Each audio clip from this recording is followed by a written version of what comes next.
Hello everyone. So today I thought I'll probably talk about the default screens or any default configurations, to be honest.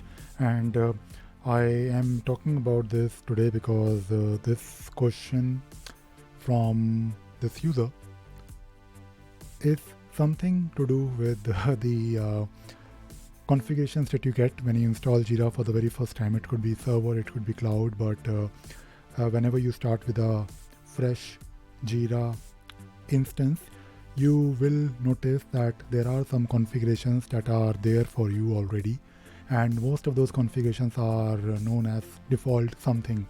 Now, this question from Ha Tran is about what are the benefits or disadvantages of not using default screen.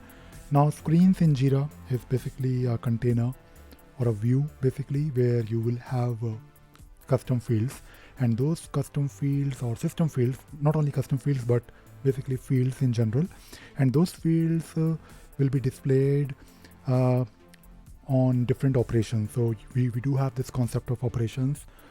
We have create issue operation, then we have edit issue operation, and also the view when you're viewing the issue. Also there's something called as transition screen, basically the screen that can be shown to the user when you make a transition, when they make a transition.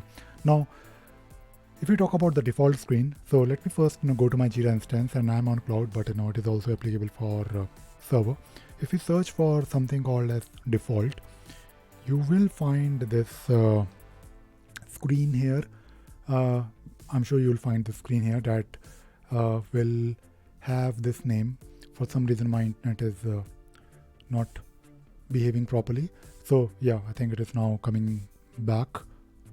So basically there is a screen that will have nothing but system fields in your Jira instance, and the purpose, or I should say the reason behind these particular default configurations, like in this case a default screen, is basically to have a working bare minimum set of configurations for a specific let us say use case. Now, default screens or default any configurations have been there since the beginning of Jira, and most of these fields, if you look at these fields, we have of course summary needs to be there, also issue type and project along with reporter, but rest of the fields like priority, due date, component, affected version, fixed version, and blah blah blah, you have the option to remove them. Now, if you look at the default screen, you will notice that these fields are mostly for software development or software based projects, because that is what Jira used to do only long back, not anymore. Of course, now we have Jira Service Management, we also have Jira Work Management, but if you want, you can use default screen or default configurations, but you don't have to.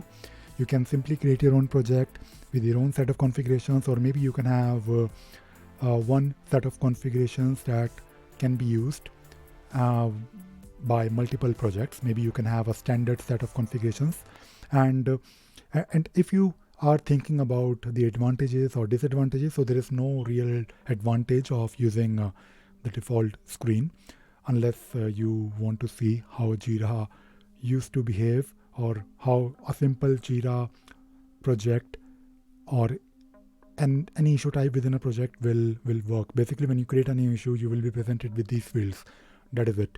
But most of the times you want to have your own fields, and maybe you don't. I mean, you might be doing software development, but you don't really care about, let us say, attachment or external issue ID. So, in most cases, or in most of the cases, you would want your own set of configurations.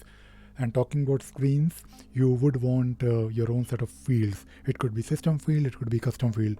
So feel free to modify it, but one recommendation, one best practice that I can recommend, which I always talk about: never modify any default screen. Of course, you won't really do any damage.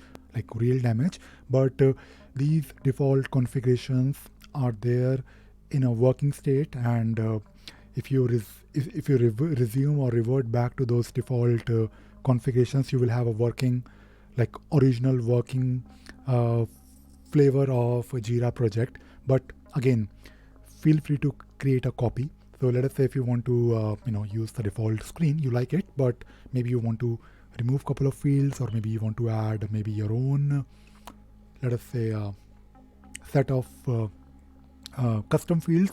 You can always create a copy.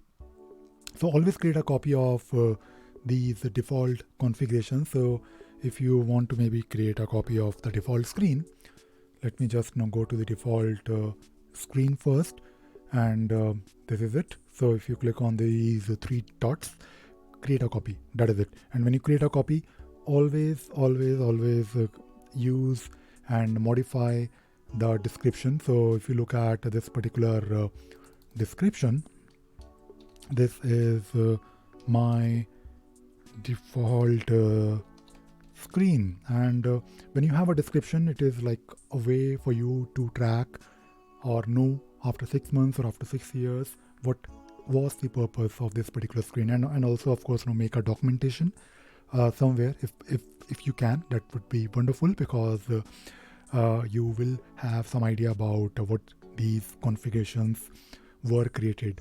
But create a copy of these default configurations, don't modify them. Just trying to share from my experience. And that is it. That is all I wanted to talk about in this video. I hope you enjoyed watching this video. And one more thing, what I'm going to do now, hopefully every year, what I'll try to create like a basic, which I've never really done before, by the way. Now I'm planning to create like a tutorial, like a series of videos talking about, let us say, Jira work management, Jira service management, Jira software, and fundamentals of Jira, which I have already on my channel, but not really a proper beginner course.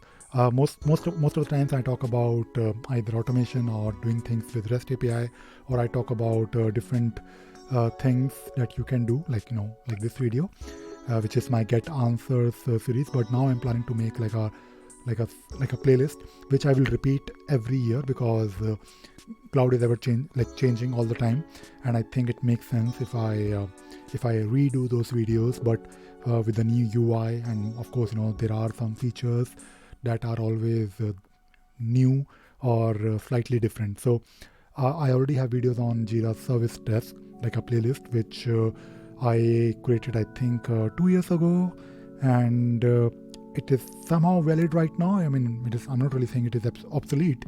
It is still valid, but the UI is different. So if I'm a beginner, I'm trying to follow, let us say, a tutorial or a video online, and if I'm trying to also do the same thing on my Jira instance, I want things to be same.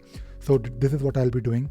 I do have some plans for December, and I will be making these videos hopefully every year now, like a reboot or refresh, of course, on Jira Cloud. Fortunately, server is still more or less same, so that is a good thing. But that is what I'll be doing. So that is all I wanted to talk about in this video. I hope you enjoyed watching this video and you learned something new today. Thank you very much. Bye bye.